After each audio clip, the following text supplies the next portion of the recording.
He said iPhone may be the greatest product ever made. He said the business was even better than American Express and Coca-Cola, which are two other businesses he owned. And he said that Apple will likely remain Berkshire's top holding, until the end of the year. So I don't think it was a really sort of a view on Apple that he was taking. And he did indeed hint that there were tax implications that motivated the sale.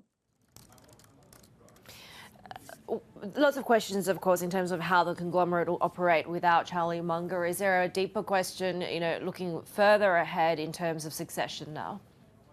So what really loomed large over the meeting was the absence of Charlie Munger, who was Warren Buffett's longtime business partner and right-hand man and confidant, and he died in November last year. And it really can't be underestimated, the level of admiration, affection and esteem that Munger was held in both by Buffett and shareholders. And much of the meeting was devoted to paying tributes to Munger. But I think it also really focused questions on what Berkshire might look like in a post-Warren Buffett world. And shareholders wanted to know, will the same culture carry on under Greg Abel, who is his anointed successor? And will Greg Abel take over capital allocation for Warren Buffett?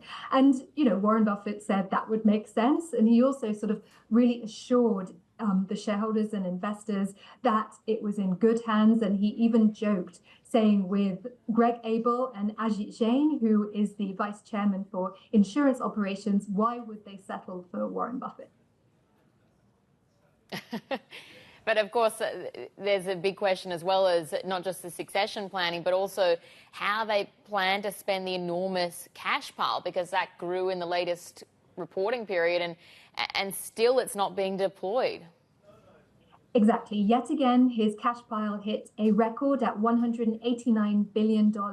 And Buffett explained that they just can't find the kind of needle-moving acquisition that they want to spend significant amounts of capital on. And remember, Buffett is known for these big-ticket deals, and he has been struggling to find them in recent years. And of course, the cash pile is thus built up.